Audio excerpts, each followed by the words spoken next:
Welcome to Spiritual Dessert Trews, episode 137 for Russell Brand and other people. Today's is about spiritual seeking and the worthiness of spiritual seekers. So, a serious seeker has to prepare fertile ground within his or her inner self. The prerogative of God realization and attainment of the vision of the divine only belongs to the Atman, your inner self, or consciousness within the body. However, it is not possible to accomplish this while engrossed in the distractions of the mind and the body. It is only possible by being free of these distractions while living in the body. To be liberated from the sensory distractions is no easy task. However, it can be achieved with the grace of the Sat Guru, a true teacher.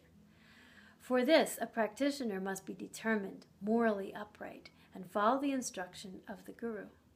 Without these, it's impossible to attain the grace of spiritual practice. So the practitioner can only diligently perform sadhana, literally exertion to attain an objective meditation spiritual practice. It is important to follow the Guru's instructions vigilantly and steadfastly, because we were talking about raising your kundalini could cause like insanity or death. Well, because you're enlightening your being, your spirit. That is extremely powerful. We are all powerful. We just have completely let go of this knowledge in order to believe the false beliefs that we are human and small and very limited in our power. Resolve means not wavering from the path in any situation. To create resolve in seekers, the Sants give specific guidance. First, to keep a vigilant meditation schedule as instructed. Second, leave all the desires except the yearning for seeing the Supreme Being. Third, keep in mind the reverence of the Guru. Finally, observe the instructions of the Guru in the highest duty and consider the Guru as the dearest of all. Students who can follow the above instructions are qualified to follow the path. For success in meditation, it's important for a sadhak to be cautious in the following ways. Follow the example of the crow. Be repetitive, never giving up. Always remaining vigilant and attentive. Have concentration similar to that of a crane. Always be attentive at listening to the teaching of the Guru. Nap or sleep, similar to that of a dog. Be willing to follow the instructions of the teacher without laziness. Eat less. Cultivate a sense of detachment from all the physical. Finally, detachment, indifference to the ups and downs of home and family relations. That was what I was talking about the other couple days ago.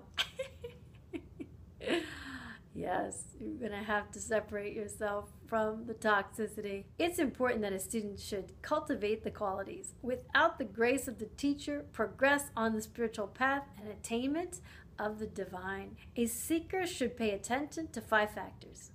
Receive the teachings with a great attentiveness, and after listening to the teaching, learn the esoteric techniques from the Guru for treading the spiritual path. Make a diligent effort to succeed in the test presented. Joyfully endure the trials and obstacles of your arduous path. Cultivate patience and perseverance. Just as a traveler withstands the pains of the journey and calmly endures the delays of the train and the discomforts of the walkway and the railway station, in the same manner, the spiritual traveler on the divine path, although not seeing the divine for many years, does not waver from the path. Rather, the seeker endures the delay and, keeping faith in the Guru's words, enthusiastically waits for the moment of divine realization. So we're looking for a spiritual awakening. We're looking for that moment of enlightenment. Infinite knowledge is like an ocean with an unlimited water.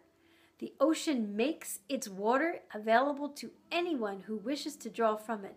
However, the person who wants to draw water from the ocean is only limited to the capacity of his vessel for carrying the water. It's not the fault of the ocean if humans are limited in their capacity to draw the water. Those who have the bigger vessel have the capacity to carry the most water. In the same way, humans vary in their capacities to draw from the divine ocean of knowledge. So I've heard it said, don't show up with a little beach bucket. Show up with a huge 5-gallon bucket or a huge container. When you're gathering your wisdoms and your enlightenments, be prepared. Be open and receive as much as you can. In the words of Maharishi Mehi, all saints are said to be impartial and are equally compassionate towards all beings, and their grace showers like the rain, equally on everyone. Nevertheless, just as the following rainwater gathers only in the deep, hollow places, the grace of saints gathers in the hearts of those disciples whose hearts are emptied from worldly distraction and whose devotion is deep. They are ready to receive the grace of the Guru. Furthermore, a devotee through service becomes eligible for the Guru's grace, and not surprisingly attracts the teacher's grace. Those who are careless and do not tend to the vessel of their hearts are able to hold only a little of what the Guru offers. Saints, this is the secret of serving the Guru and following the teachings. Those who learn knowledge from the Guru become humble and grateful, and the devotion arises in their hearts naturally and effortlessly from the Maharishi. So, you need a new teacher, a good Guru, someone who will teach you Kundalini Yoga well. Very important. You only gain the wisdoms that they've gained. So that's important. We don't really have too many modern day saints to lead the way. We have a few. Rusty Rock. And so you have to grow up out of yourself. Saint Augustine grew up out of himself. His mother prayed for 30 years for him to make a huge transition, and he did. Love will win. Love always wins in the end. And on that note, love you very much. My grandparents had dark, jet black hair and blue eyes on my mom's side, both of them. And they had 12 children with every genetic color of the rainbow. So today, I feel like my grandparents. Blue eyes, because my eyes always change color, and black hair, which kind of looks good for somebody who's always been a blonde. Anyway, on that positive note, love you!